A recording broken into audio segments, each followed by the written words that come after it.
and Troy were locked in a long, bitter war.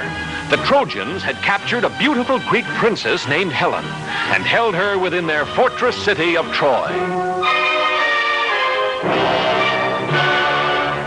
It did not seem possible that any man could break into the fortress city of Troy. For days, weeks, months, the Greek soldiers from their camp on a beach near the city assaulted the walls of Troy, but they were always beaten back. Then Ulysses, a great leader of the Greeks, said to his men, "I have a plan.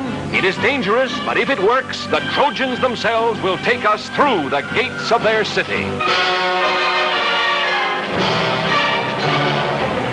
At the order of Ulysses, the Greek soldiers set to work cutting down huge trees, making the wood into planks. From the towers of Troy, the Trojan soldiers watched a big building grow taller and taller day by day until it was 6 stories high. And when the Greeks pulled away all the work ladders and scaffolds, there stood a huge wooden horse, 80 feet tall.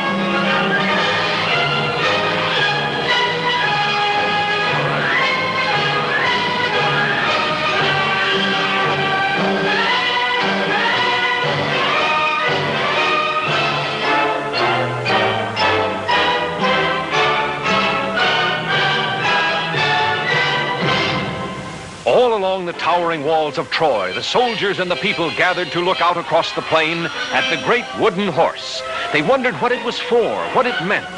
The Trojans did not know that Ulysses and 5 Greek soldiers lay hidden in a dark, secret passage inside the wooden horse.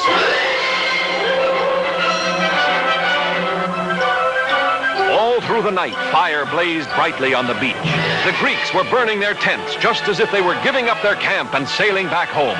When morning came, not a Greek ship or soldier remained, but where they had camped stood the great Trojan horse.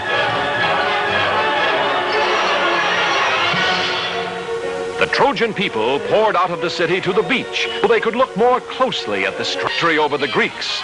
The Princess Cassandra, daughter of the king of the Trojans, warned her people of this Greek gift, but no one would listen. The Trojans decided to pull the great horse inside the walls, into the city of Troy itself.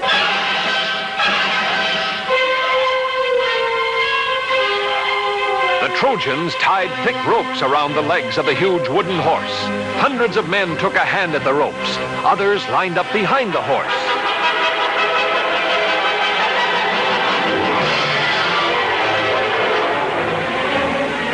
Whooping and hollering, laughing at the Greeks who had never been able to scale the towering walls of Troy, the Trojans tugged and pushed and pulled the huge wooden horse slowly from the beach, over the plains, and through the gates of Troy.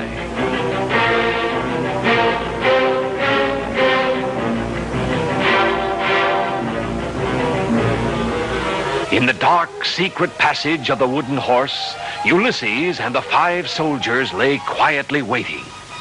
They could feel the horse being moved. What the Trojans had decided to do, neither Ulysses nor his soldiers knew.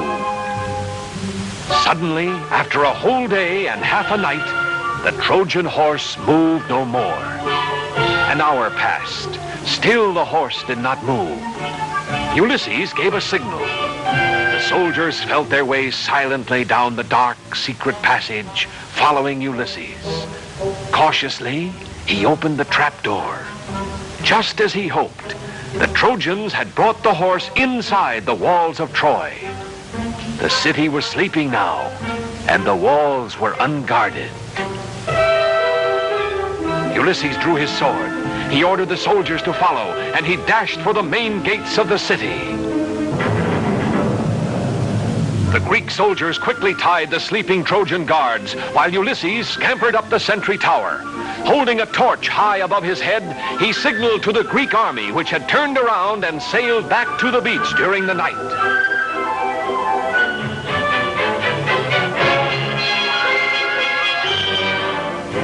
And even as Ulysses and his men opened the gates of Troy, the Greek army was marching across the plain. Caught completely by surprise, the Trojans were easily defeated by the Greek soldiers, who found their beautiful princess and took her back safely to Greece. And brave Ulysses was named the greatest of the Greek heroes.